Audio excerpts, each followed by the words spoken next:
صلوات صلوات اعوذ باللہ من الشیطان الرجیم بسم اللہ الرحمن الرحیم الحمد للہ رب العالمین الصلاة والسلام علی اشرف الانبیاء والمرسلین وعلی اہل بیتہ الاطیبین الاطہرین اما بعد۔ ناظرین اکرام، السلام علیکم ورحمۃ اللہ۔ آمادگی ظہور آن لائن کلاسز کی جانب سے آج اس ہفتے کا پہلا درس آپ کی خدمت میں پیش کیا جا رہا ہے، اور خداوند عالم کا شکر کرتے ہیں کہ مسلسل قرآن کے مطالب اور مفاہیم آپ کی خدمت میں عرض کر رہے ہیں، اور خود بھی اس سے مستفیض ہو رہے ہیں، اور امید ہے کہ آپ لوگ بھی اس سے مستفیض ہو رہے ہوں گے۔ مورد گفتگو سورہ عبس تھی، اور ہم سورہ عبس کی تقریباً 32 آیات تک گفتگو کر چکے تھے۔ جو پہلا اس سے پچھلا ہمارا درس تھا، ہم نے 32 آیتیں سورہ عبس کی آپ کی خدمت میں پیش کی تھی، اور یہ بتانے کی کوشش کی تھی کہ ان 32 آیتوں میں پروردگار عالم کیا کہنا چاہتا ہے، اور پروردگار عالم کیا اپنے بندوں تک پیغام پہنچانا چاہتا ہے۔ اور آج آیت نمبر 33 سے ہم اپنی گفتگو کو شروع کرتے ہیں، جاری کرتے ہیں، اور انشاءاللہ اس سورے کو مکمل کر کے اگلے سورے کی تفسیر بھی آپ کی خدمت میں پیش کرنے کی کوشش کریں گے، اگر پروردگار عالم نے چاہا۔ یہاں سورہ عبس میں آیت نمبر 33 میں پروردگار عالم اپنی گفتگو کو شروع کرتا ہے اور کہتا ہے بسم اللہ الرحمن الرحیم فَإِذَا جَاءَتِ الصَّاخَّةُ۔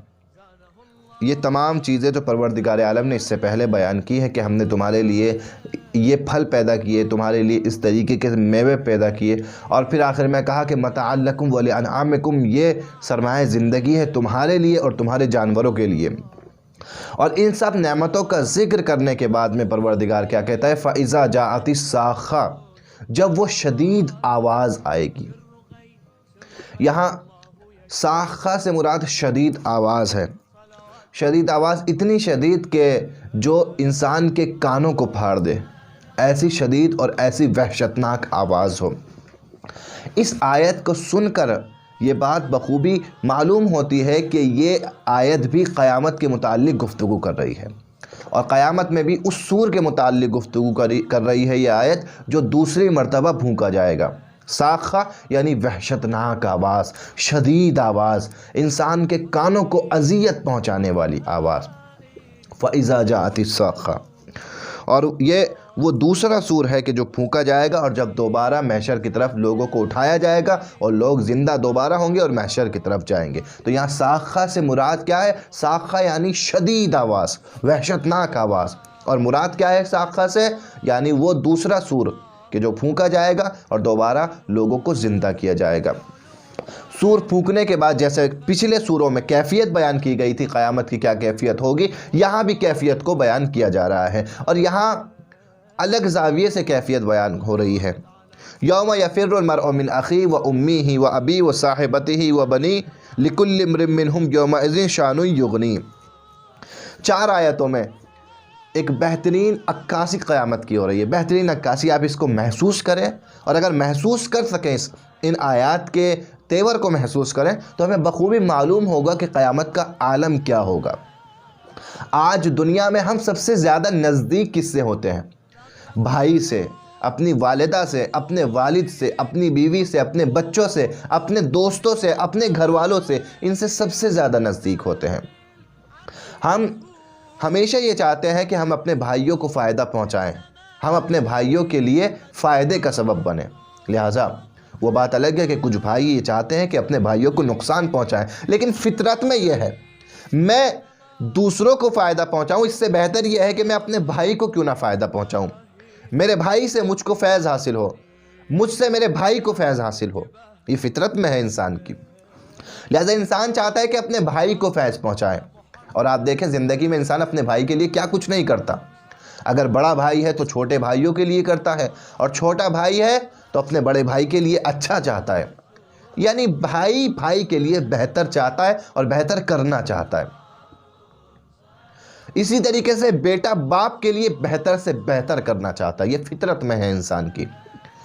وہ بات پھر الگ کریں گے، اس بات کو پھر الگ کیا جائے کہ کچھ بیٹے ہوتے ہیں نااہل ہوتے ہیں، کہ جو اپنے باپ کو بھول جاتے ہیں اور اپنے والد کے لیے کچھ نہیں کرتے، لیکن فطرت میں ہے انسان کی کہ بیٹا باپ کے لیے کرنا چاہتا ہے اور ہر طریقے سے کرنے کی کوشش کرتا ہے۔ بیٹا اپنے ماں کے لیے کرنا چاہتا ہے، چاہے محبت میں کرے، چاہے شریعت کی وجہ سے کرے، چاہے اس وجہ سے کرے کہ مجھے اپنی ماں سے محبت ہے، مجھے اپنے والد سے محبت ہے، مجھے اپنے بھائی سے، مجھے اپنے بیوی بچوں سے محبت ہے، اسی لیے مجھے ان کے لیے خدمت کرنی ہے، ان کے لیے مجھے کام انجام دینے ہیں، چاہے محبت میں کرے یا اس وجہ سے کرے کہ شریعت نے میرے اوپر حق رکھا ہے بھائی کا، شریعت نے مجھ سے کہا ہے کہ والدین کا حق یہ ہے کہ تمہیں یہ حق ادا کرنا ہوگا، چاہے محبت میں ہو چاہے شریعت کی وجہ سے ہو، لیکن انسان کرتا ہے۔ لیکن یہی برادر، یہی بھائی کہ جب دیکھا کہ زندگی بھر مجھے میرے بھائی نے میری ہیلپ کی، میری مدد کی، میرے ساتھ کھڑا رہا، جب بھی میں مشکلات میں گرفتار تھا میرا بھائی تھا جو میرے کام آیا، اور یہی بھائی جب اپنے بھائی کو محشر کے میدان میں، قیامت کے میدان میں دیکھے گا تو بھائی بھائی کو دیکھ کے بھاگ جائے گا۔ وہی بھائی کہ جو اپنے بھائی کی مدد کرتا رہا جب محشر میں دیکھے گا تو بھائی کو دیکھ کے بھاگ جائے گا۔ وہی بیٹا جو زندگی بھر اپنے باپ کی خدمت کرتا رہا جب محشر میں اپنے باپ کو دیکھے گا تو بھاگ جائے گا، فرار کرے گا۔ وہی انسان کہ جو اپنی بیوی، اپنے بچوں کے لیے رزق حلال کی تلاش کرتا رہا اور زندگی بھر ان کے رزق کی، ان کے مکان کی، ان کے رہنے کی، ان کے کھانے کی فکر میں رہا، روز قیامت جب اپنی بیوی کو دیکھے گا یہ آدمی، یہ انسان جب اپنے بچوں کو دیکھے گا تو کیا کرے گا؟ ان سے حال چال پوچھے گا، ان کی مدد کے لیے جائے گا؟ نہیں، یوم یفر المرء، یہ انسان بھاگ جائے گا۔ یہاں سے سوچے کہ وہاں کیا عالم ہوگا، وہاں ایسا عالم ہوگا کہ بھائی بھائی کو دیکھ کے بھاگے گا، بیٹا باپ کو دیکھ کے بھاگے گا، شوہر بیوی کو، اپنے بچوں کو دیکھ کے بھاگے گا۔ کیوں فرار کرے گا؟ کیوں بھاگے گا؟ کیونکہ اس دن نفسا نفسی کا عالم ہوگا۔ ہر کسی کو اپنے اعمال کی فکر ہوگی، ہر کوئی اپنے اعمال کو دیکھ رہا ہوگا۔ وہ دن دنیا کے دنوں کی طرح نہیں ہوگا۔ دنیا میں تو رشتہ داریاں بہت کام آتی ہیں، قیامت میں رشتہ داریاں کام نہیں آئیں گی، قیامت میں اعمال کام آئیں گے، قیامت میں نیکیاں کام آئیں گی۔ لہٰذا بھائی بھائی کو دیکھے گا، اے بھائی تو نے زندگی میں میری اتنی مدد کی تھی، تھوڑی نیکیاں دے دے، تھوڑے اعمال دے دے، تو یہ بھائی دے گا؟ نہیں۔ یوم یفر المرء من اخیہ، اس دن جب بھائی بھائی کو دیکھ کے بھاگے گا، انسان بھائی کو دیکھ کے فرار کرے گا۔ یہ بھائی بھائی کو دیکھ کے یہ نہیں کہے گا کہ لو میرے اعمال لے لو، نہیں، فرار کرے گا۔ وَأُمِّهِ وَأَبِيهِ، جب یہ انسان اپنی ماں کو دیکھے گا، اپنے باپ کو دیکھے گا تو کیا کہے گا؟ اے والدہ، اے میرے والد، زندگی بھر آپ کے لیے میں نے اپنی زندگی وقف کر دی، آج بھی میں آپ کی مدد کرنے کے لیے تیار ہوں، یہ کہے گا؟ نہیں، یہ نہیں کہے گا۔ یفر المرء، اپنی ماں کو دیکھ کے بھاگے گا، اپنے باپ کو دیکھ کے بھاگے گا، نہیں آج میں اپنی ماں باپ کی مدد کرنے کی حالت میں بھی نہیں ہوں، میرے خود کے اعمال ایسے نہیں ہیں کہ جنت میں جا سکوں، میں اپنا نہیں کر پا رہا تو اپنے ماں باپ کا کہاں سے کروں گا۔ وَصَاحِبَتِهِ وَبَنِيهِ، یہ انسان اپنی بیوی کو دیکھے گا، اپنے بچوں کو دیکھے گا، وہ بچے کہ زندگی میں حلال حرام جن کے لیے کچھ نہیں سوچا، وہ بچے کہ جنہوں نے جو خواہش کی پوری کری اس باپ نے، یہی باپ جب اپنے ان بچوں کو دیکھے گا، جب اپنی بیوی کو دیکھے گا، کیا کہے گا؟ کیا یہ شوہر اپنی بیوی کو دیکھ کے اور یہ باپ اپنی بچوں کو دیکھ کے یہ کہے گا کہ آج بھی میں تمہارے لیے مدد کرنے کے لیے آمادہ ہوں، تیار ہوں؟ نہیں، یوم یفر المرء، یہ انسان بیوی کو دیکھے گا تو بھی بھاگے گا، بچوں کو دیکھے گا تو بھی بھاگے گا۔ کیوں؟ یوم یفر المرء من اخیہ وامہ وابیہ وصاحبتہ وبنیہ، یہ کیوں انسان بھاگے گا اپنے رشتہ داروں کو دیکھ کے؟ وجہ بیان کی گئی ہے آیت نمبر 37 میں، لِكُلِّ امْرٍ مِّنْهُمْ يَوْمَئِذٍ شَأْنٌ يُغْنِيهِ، ہر کوئی اس دن ایسے کام میں مشغول ہوگا کہ ایسا کام اسے مشغول کیے ہوئے ہوگا کہ اسے فقط اپنی فکر ہوگی، دوسروں کی کوئی فکر نہیں ہوگی، ہر کوئی اپنے کام میں مشغول ہوگا۔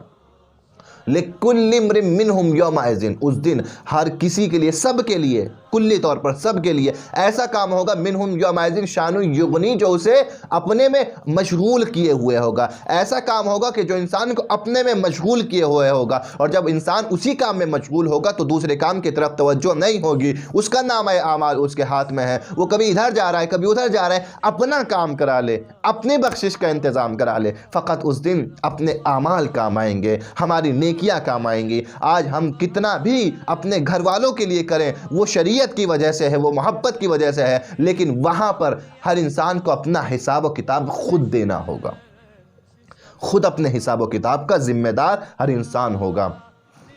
یہاں پر یہ رشتہ داریاں کام نہیں آئیں گی۔ رسول خدا سے پوچھا گیا اے رسول یہ بتائیے کہ وہ کون سے موقع ہوں گے کہ جب فراموش کرے گا انسان دوسرے انسان کو، جب دوسرے انسان دوسرے انسان کو دیکھ کے، خاص کرے ایک انسان رشتہ داروں کو دیکھ کے فرار کرے گا، یفرو فرار کرے گا، مرء یعنی آدمی فرار کرے گا، کس کو دیکھ کے؟ ابی، یوم یفر المرء من اخی، اخی کو دیکھ کے، بھائی کو دیکھ کے آدمی فرار کرے گا، وہ امی ہی وہ ابی، ماں کو دیکھ کے آدمی، باپ کو دیکھ کے آدمی فرار کرے گا، یا انسان ماں کو دیکھ کے بھی فرار کرے گا۔ یہ ایسا کیوں ہوگا، کس وقت ہوگا؟ رسول سے پوچھا گیا تو رسول نے کیا فرمایا کہ 3 موقع ایسے ہوں گے جن موقعوں پر ایک انسان دوسرے انسان کو دیکھنا بھی پسند نہیں کرے گا، ایک انسان دوسرے انسان کی مدد تو دور کی بات اس کے پاس رکنا بھی پسند نہیں کرے گا، دوسرے کی فکر میں نہیں ہوگا بالکل بھی۔ 3 موقع ایسے ہوں گے، پہلا میزان کا موقع، دوسرا صراط کا موقع، اور تیسرا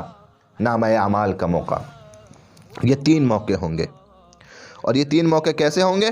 پہلا موقع کہ جب اس کو اس کا نامہ اعمال دیا جائے گا، اس کے نامہ اعمال کو اسے پہنچایا جائے گا، وہ اپنے نامہ اعمال میں مصروف ہوگا، دوسروں کی طرف متوجہ نہیں ہوگا۔ دوسرا موقع جب اس کے اعمال کو میزان میں تولا جائے گا، اس وقت بھی وہ اپنے اعمال کی طرف متوجہ ہوگا، اپنے اعمال میں مصروف ہوگا۔ تیسرا موقع جب وہ پورے صراط سے گزارا جائے گا، خود گزر جائے بہت بڑی بات ہے، جا کے دوسروں کو لے کے چلے۔ لہٰذا یہ 3 موقع رسول نے فرمایا 3 موقع ایسے ہوں گے کہ خود میں انسان مصروف ہوگا، دوسروں کی فکر نہیں ہوگی، حتیٰ کہ صمیمی قریبی رشتہ داروں کی جن سے دنیا میں اتنی محبت تھی کہ ان کے لیے ہر کام انجام دینے کو تیار تھا، یہ انسان قیامت کے دن ان کو دیکھے گا تو کیا ہوگا؟ یوم یفر المرء، یہ انسان فرار کرے گا، بھاگے گا۔ یہ کیفیت بیان کی گئی، اس پہ جی چاہتا ہے اور گفتگو کی جائے، لیکن آگے کی آیات کو ہمیں طے کرنا ہے، آگے کے مراحل کو طے کرنا ہے۔ قیامت کا صحن ایسا ہوگا، قیامت کا ماحول ایسا ہوگا، کسی کو کسی کی فکر نہیں ہوگی، اور پھر اس عکاسی کے بعد ایک دوسری عکاسی خدا نے کی، ایک دوسرے منظر کو خداوند عالم نے پیش کیا قیامت کے۔ وہ کون سے منظر؟ وجوہ یومئذ مسفرہ، وجوہ یومئذ مسفرہ، اس دن کچھ چہرے ایسے ہوں گے کہ جو چمک رہے ہوں گے، 14ویں کے چاند کی طرح چمک رہے ہوں گے، نورانی، مسفرہ یعنی نورانی، چمکتے ہوئے کچھ چہرے چمک رہے ہوں گے۔ اس آیت سے ظاہر ہے کہ کس کے چہرے چمک رہے ہوں گے؟ مومنوں کے چہرے، مومنین کے چہرے، نیک اعمال والوں کے چہرے۔ ضاحکۃ مستبشرہ، چہرے چمک رہے ہوں گے، اور دوسری اور تیسری کیفیت ضاحکہ یعنی مسرور ہوں گے، خوشحال ہوں گے، ضاحکہ یعنی ہنس رہے ہوں گے، مستبشرہ یعنی خوشحال ہوں گے۔ ضاحکہ کہتے ہیں یعنی چہرے پر ہنسی آنا، اور مستبشرہ کہتے ہیں یعنی خوشحال ہونا، اندر سے بھی خوش ہونا، یعنی چہروں پر بھی ہنسی ہوگی، دل میں بھی خوشی ہوگی، مسرور ہوں گے دلوں سے۔ ایک تو چہرے چمک رہے ہوں گے، دوسرا چہروں پر خوشی کے آثار نمایاں ہوں گے، تیسرا دلوں سے بھی مسرور ہوں گے۔ اور پھر اس کیفیت کے بعد دوسری طرف جاتا ہے، وجوہ یومئذ علیہا غبرہ، کچھ چہرے ایسے ہوں گے، وجوہ کچھ چہرے، وجوہ جمع وجہ کی، اور وجہ کہتے ہیں چہرے کو، وجوہ یومئذ علیہا غبرہ، کچھ چہرے ایسے ہوں گے جن پر خاک پڑی ہوگی، خاک آلودہ چہرے ہوں گے۔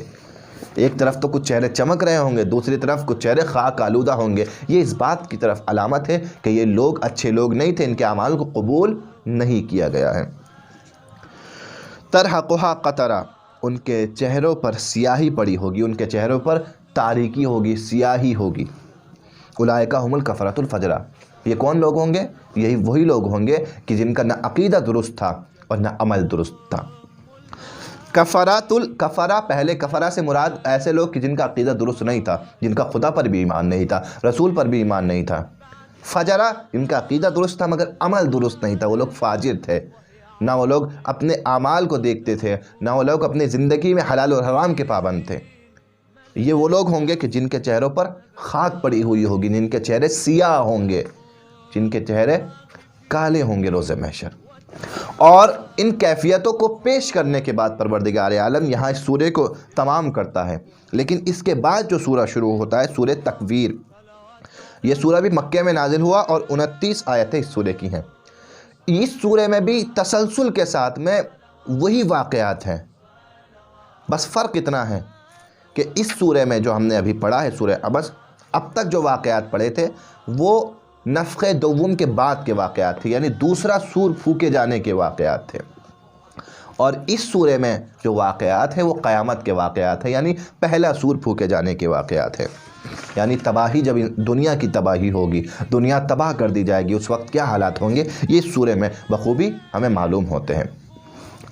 اس سورے میں 29 آیتیں ہیں اور 2 موضوع اس سورے میں مشتمل ہے، فقط 2 موضوع پر یہ سورہ مشتمل ہے۔ پہلی، قیامت کے وہ حادثے، ہر سورے میں تقریباً جو ہم نے پڑھے ہیں قیامت کے حادثے الگ ڈھنگ سے اور الگ شکل سے بیان کیے گئے، اس میں بھی ایک خاص نوعیت اور ایک خاص کیفیت سے قیامت کے حادثوں کو بیان کیا گیا ہے۔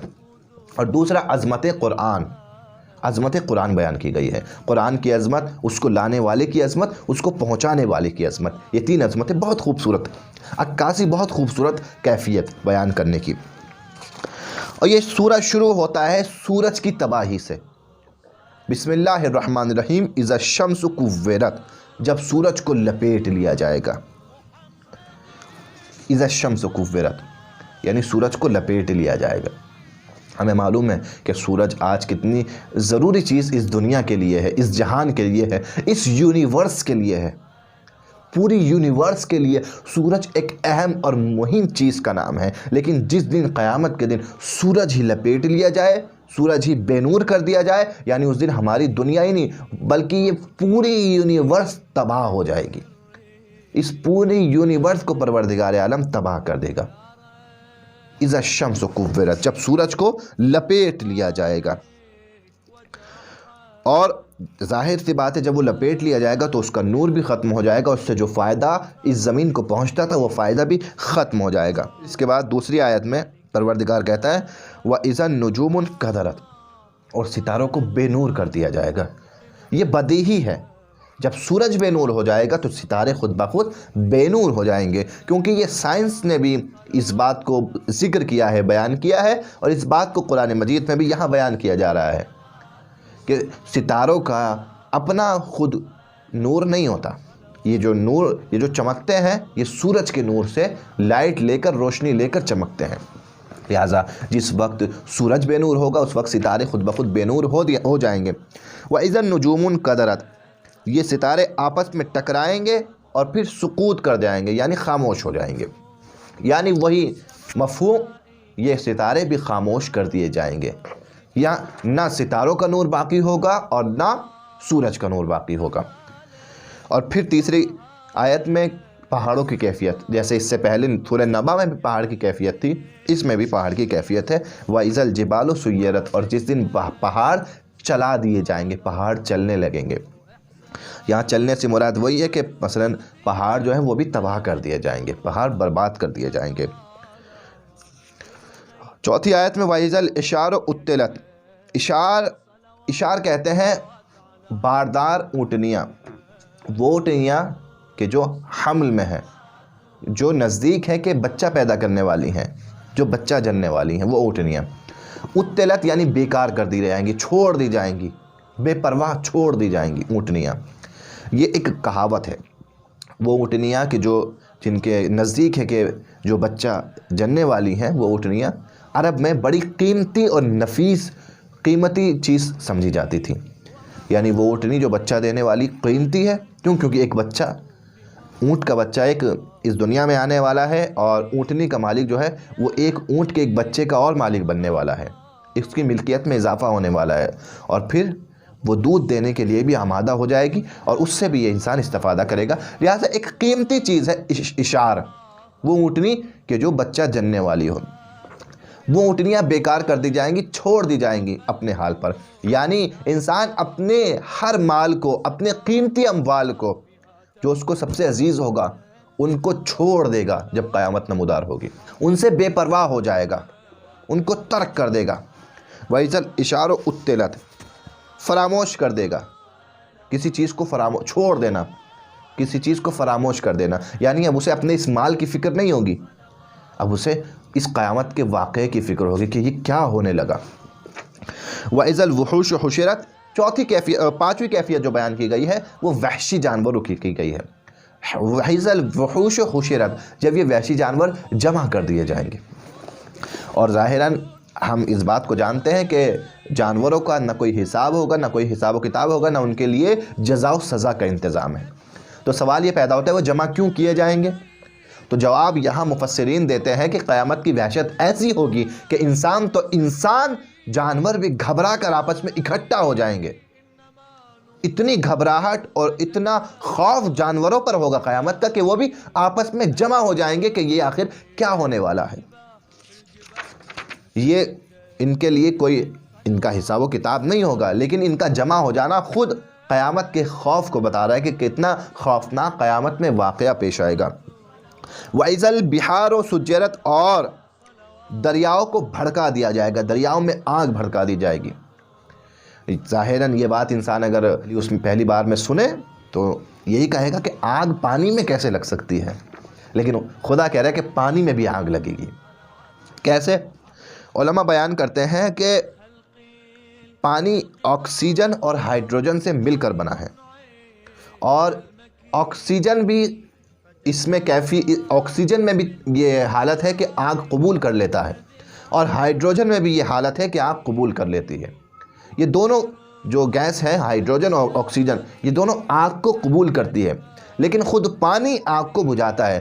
تو پروردگار عالم شاید یہ بتانا چاہتا ہو کہ اس دن ایسی کیفیت پانی کے ساتھ پیش آئے گی کہ پانی کی یہ مادہ ہے، ہائیڈروجن اور آکسیجن، یہ دونوں مادے اپنے عروج پر ہوں گے، اور پھر انہی میں آگ بھڑکنے لگے گی، اور اسی طریقے سے سمندروں کو بھڑکا دیا جائے گا۔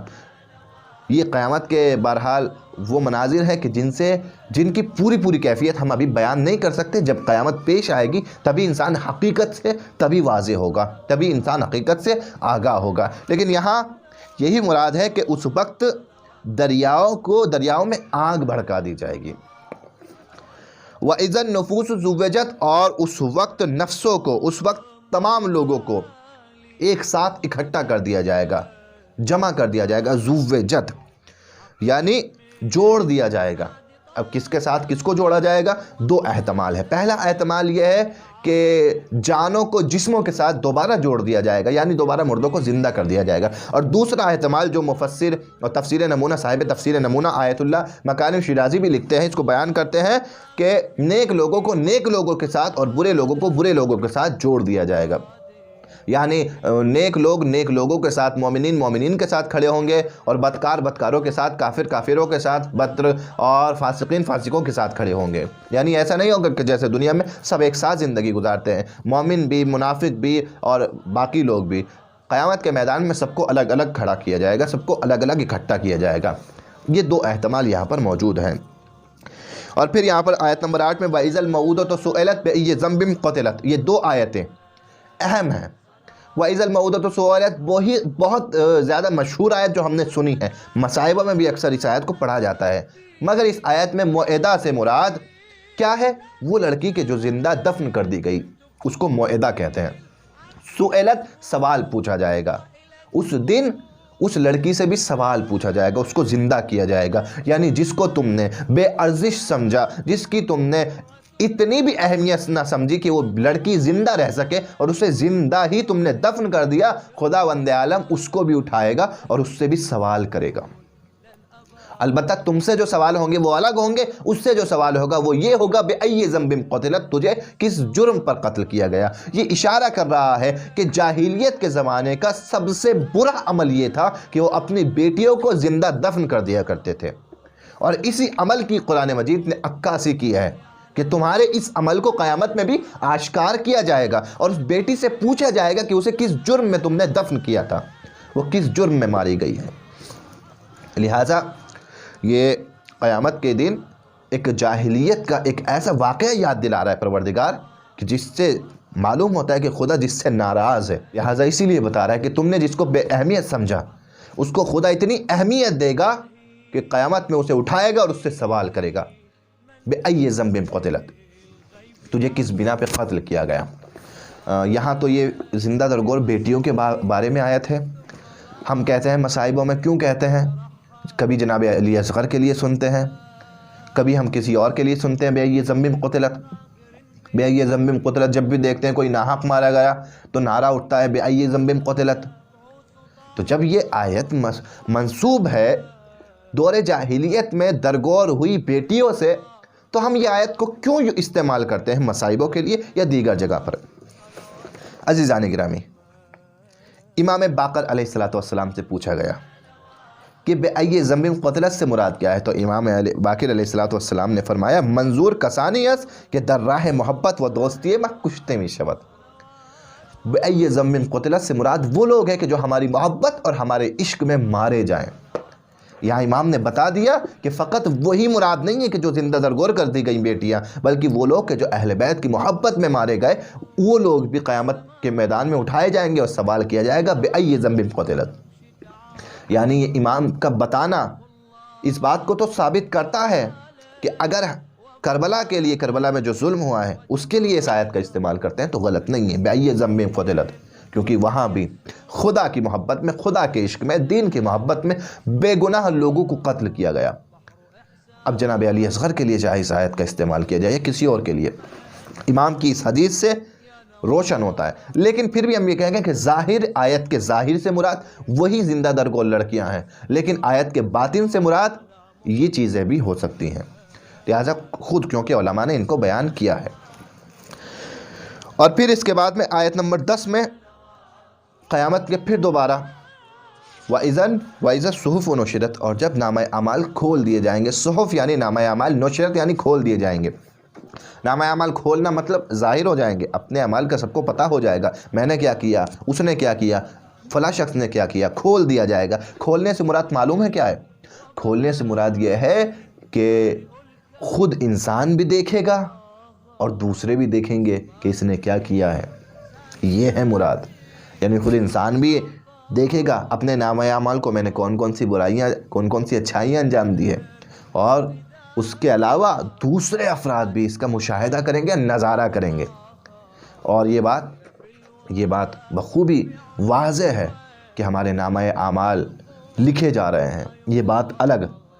ایک طرف ہمارے نامہ اعمال لکھے جا رہے ہیں، دوسری طرف ہر عمل جو انجام دیتے ہیں وہ ایک صورت میں باقی رہتا ہے، ایک کیفیت میں باقی رہتا ہے، اور اسی کیفیت میں قیامت کے دن وہ عمل آئے گا اور اپنی اصلی صورت میں ایسے ظاہر ہوگا کہ انسان اس عمل کو دیکھ لے گا۔